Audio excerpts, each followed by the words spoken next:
धनराय नमस्तुभ्यं निधि पद्मादिपाय च भगवन् त्वत्प्रसादेनो धन धान्यादि संपदा। पूरा विश्व धन से पूर्ण हो, ऐश्वर्य से पूर्ण हो, पूरी कीर्ति हर जगह फैले। इन्हीं शुभकामनाओं के साथ धनतेरस की ढेर सारी शुभकामनाएं मैं दीपक मिश्रा आप सबको देता हूं। पूरा विश्व का कल्याण हो इन्हीं शुभकामनाओं के साथ। सबसे पहले धनतेरस यानी कि धन को 13 गुना करने का पर्व। आखिर दुनिया में सबसे बड़ा धन क्या है?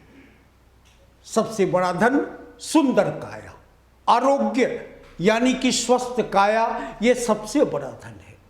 और इन्हीं को 13 गुना करने के लिए यह पर्व मनाया जाता है जिसे कहते हैं धनतेरस।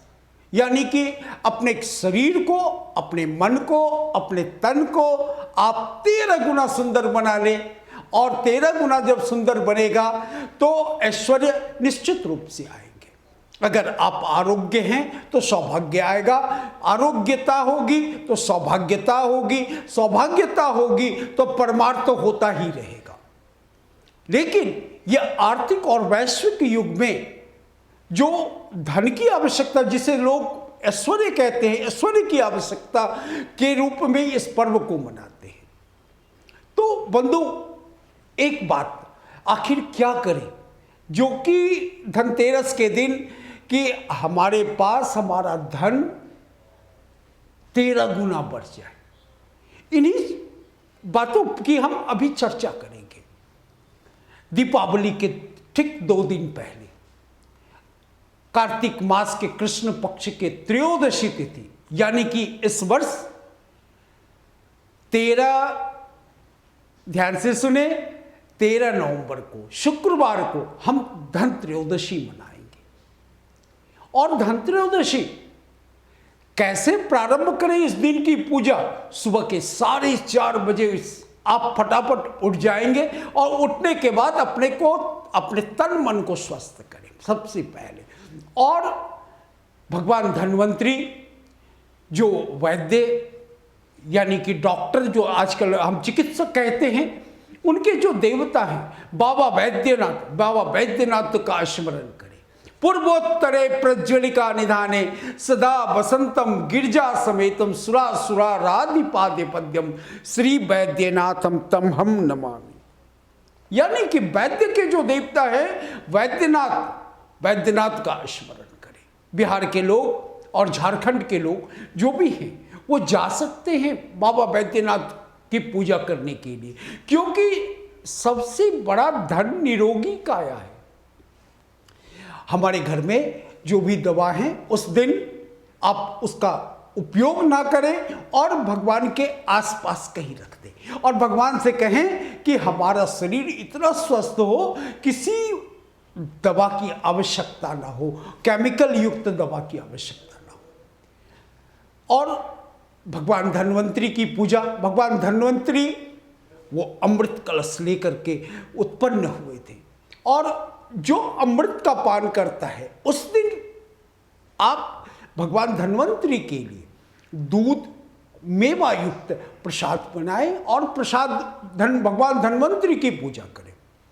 और श्री धन्वंतरी जी की पूजा करते समय एक बात का ध्यान रहे कि श्री गणेश जी और महादेव की पूजा अवश्य करें, क्योंकि लक्ष्मी लाख समुद्र में श्री विष्णु के चरण दबाती हो, लेकिन बिना महादेव के कुछ नहीं होता। महादेव के पास आना ही होता है, महादेव को मनाना ही होता है। अगर आपको भगवान श्री कुबेर को मनाना है तो महादेव को मनाना होगा।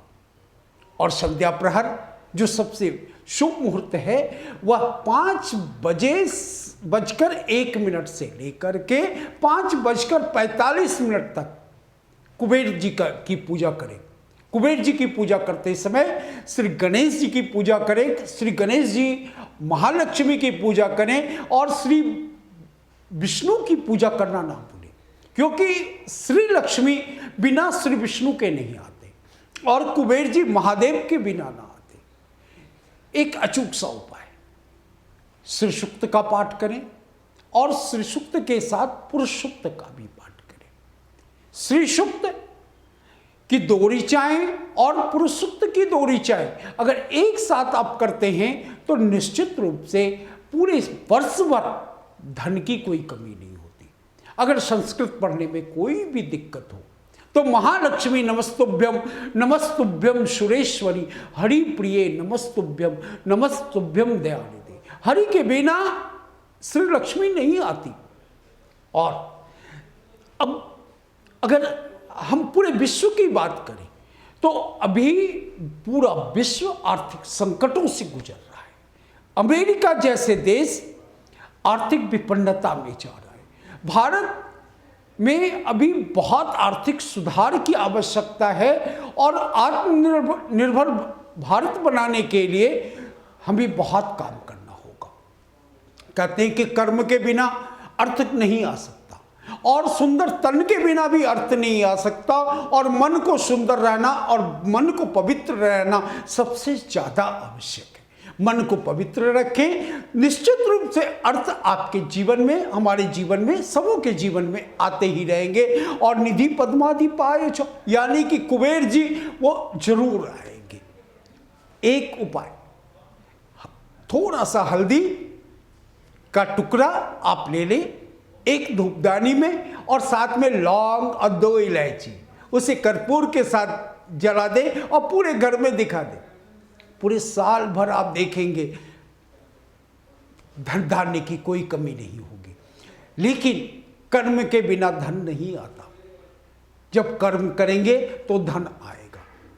और तन जब शुद्ध होगा, मन जब शुद्ध होगा, और जब अंदर में कपट नहीं होगा तो महालक्ष्मी का निवास उस घर में होता है। जिस घर में शांति होती है, जिस घर में बच्चे अनुकूल होते हैं, उस घर में धन धान्य की कोई कमी नहीं होती।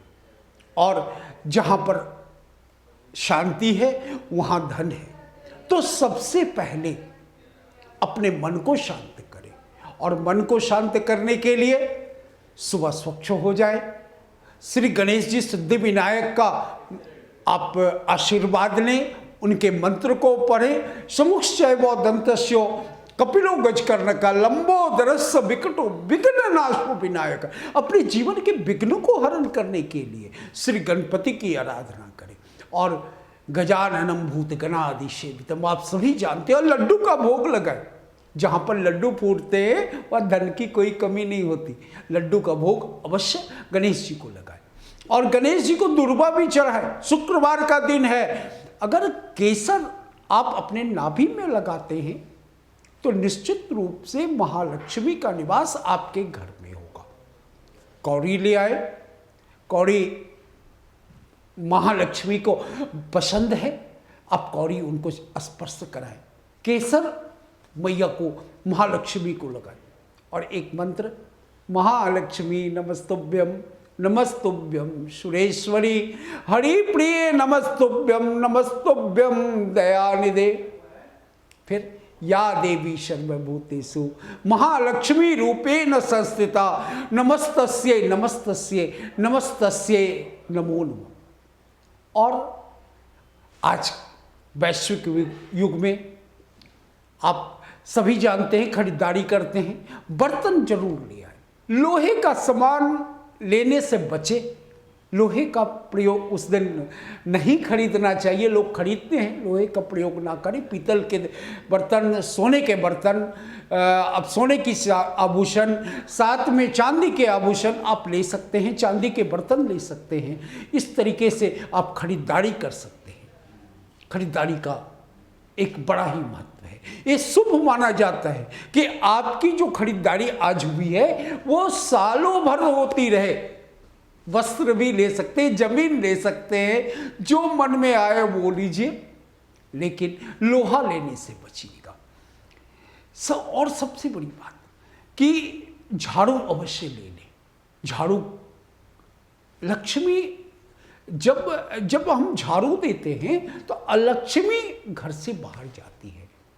यानी कि लक्ष्मी के आगमन के लिए अलक्ष्मी का नाश करना आवश्यक होता है। लक्ष्मी और लक्ष्मी दोनों ही बहन हैं, लेकिन और लक्ष्मी जब बाहर जाती है तो श्री लक्ष्मी का घर में आगमन होता है।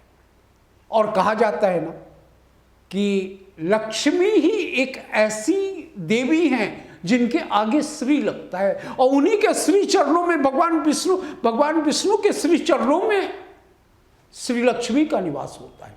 लेकिन एक बात जान लीजिए, श्री लक्ष्मी महादेव के बिना नहीं आ सकते, क्योंकि कुबेर के जो देवता है, कुबेर के जो गुरु है वो महादेव हैं। और महादेव धन्वंतरी पूजा में श्री वैद्यनाथ के रूप में पूजित हैं।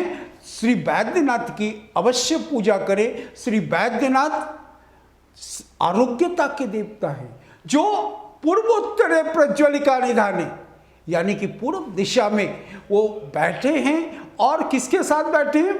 महादुर्गा और महापार्वती के साथ गठबंधन रूप में बैठे हैं। प्रज्वलिका निधाने सदा वसंतम गिरजा समेतम, यानी कि जब स्वस्थ काया होगा तो जीवन सदा वसंत होगा, पतझड़ नहीं आ सकता। इसलिए आप पूजा करें। लेकिन हमारा देश, हमारा बिहार, हमारा झारखंड भी बहुत सारी समस्याओं से ग्रसित है। इसलिए मन से पूजा करें, अपने मन को शुद्ध रख करके भगवान से प्रार्थना करें कि भगवान राज्य का विकास हो, देश का विकास हो, विश्व का विकास हो। क्योंकि अर्थव्यवस्था बहुत ही बुरी दौर में है, जीडीपी बहुत ही लो है, विकास दर कम हो गया है। और विकास दर को बढ़ाने के लिए आज धनतेरस बहुत ही प्रासंगिक है। बैंकों की स्थिति अच्छी नहीं है, बैंक में एनपीए बढ़ रहे हैं, और आप लोन लें अवश्य, लेकिन लोन का थीम होना चाहिए। अगर मैं लोहे का काम करता हूं तो मैं टाटा बनूं, अगर जूते का काम करता हूं तो हम बाटा बने, लेकिन बैंकों को लोन अवश्य चुकाएं, क्योंकि धन जहां से आता है वहां फिर डिपॉजिट करना पड़ता है, और आप भी डिपॉजिट करेंगे तो धन बढ़ेगा, यानी कि धन 13 गुना होगा। आज मेरे पास धन आया, अगर हम बैंकों को पैसा वापस करेंगे तो बैंक दूसरे को देंगे, और फिर आगे बढ़कर हमारा धन, हमारा विश्व 13 गुना बढ़ जाएगा। तो धनतेरस की यही ढेर सारी शुभकामना है कि हम भी अपने धन को 13 गुना करें, आप भी अपने धन को 13 गुना करें, और साथ में पूरा देश का धन कम से कम 130 गुना बढ़ जाए, क्योंकि हमारे देश की जनसंख्या 130 गुना है, और पूरा विश्व का कल्याण हो। हर हर महादेव, हर हर महादेव।